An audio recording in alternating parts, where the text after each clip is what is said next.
Good evening, I'm William Galloway. We're less than 48 hours away from the national championship between Alabama and Ohio State. Both teams have arrived safely in Miami, and all eyes are now set on Hard Rock Stadium for Monday night's matchup. Alabama landed in Miami last night. The team spent its first full day working out at the University of Miami for 2 hours, and they practiced today in shells. Meanwhile, Ohio State arrived today, so Alabama will have 2 full days in South Beach, while the Buckeyes will only have 1. Ryan Day and Nick Saban are set to speak with the media tomorrow morning at 9 a.m. Eastern. And earlier this week, when players from Alabama and Ohio State met with the media remotely, Crimson Tide offensive players Miller Forstall and John Mechie shared their thoughts on the challenges that this Ohio State team presents.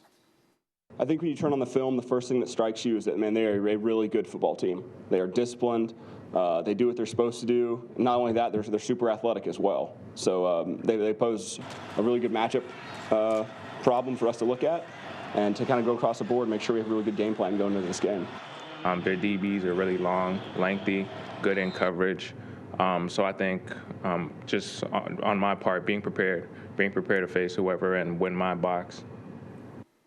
On the hardwood, Sharif Cooper made his debut for Auburn today versus Alabama, but early on it was the Alabama freshman Josh Primo who made a big impact. That's a corner 3 from number 11 right there. Right before the half, Petty alley-oop to Herb Jones. Beautiful pass and beautiful slam there from the seniors. Auburn responds as Cooper splits the double team, lobs one up to Devin Cambridge, who throws that down. Bama leads 37-36 at the break. Second half now, Herb top of the key, driving left side and hammers one home, ties it at 52. Big dunk from Herb. And here is Jordan Bruner. 3, no good, but he follows his shot, gets the rebound, and puts it back up. Alabama goes up 3, 93-90. The Crimson Tide would ultimately win this one 94-90. It's the first Alabama win in Auburn since 2015.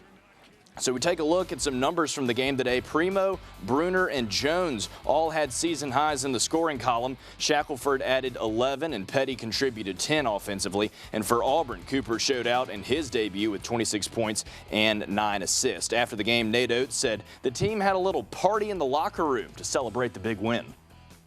They had the music thumping a little bit by the time I got back there. So they were happy, man. Those seniors hadn't won here their entire career, so that's, Petty, Reese, and Herb. It was 0 for 3 coming in here, so to get one their senior year was huge. Super happy, guys that it was their first time to play. I still think understood the rivalry and what a big game it was, and those guys were all happy too. I mean, just shoot is great when you win some close games, and we were down late too. To be down late, come back, get the win.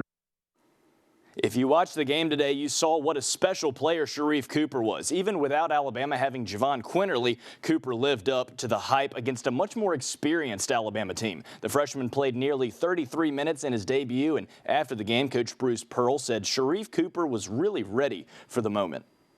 You could tell how hard Sharif's worked to stay right and stay ready. And what a dynamic player he is, and how we obviously have been working to try to build a program around him the last couple of years, knowing he would be coming in. This afternoon, the Stillman men's basketball team capped off a sweep of its opening week games, defeating William Carey University 69-64. Trey Petty led Stillman with 24 points and 9 rebounds. The Tigers are now 3-0 on the season and will play at Mobile on Tuesday night. Last night in Coleman Coliseum, the Alabama gymnastics team posted the highest season opening score total since 2014 as the Crimson Tide defeated Kentucky 196.850 to 195.825. Alabama trailed after 3 rotations, but when the floor exercise came around, the glittering girls in crimson posted a 49.275 to secure the win over the Wildcats. Head coach Dana Duckworth could not have been more pleased. Our team was so excited to compete tonight. Our returners have waited 10 months since March 12th to be able to experience this. And what I saw was an absolute team effort.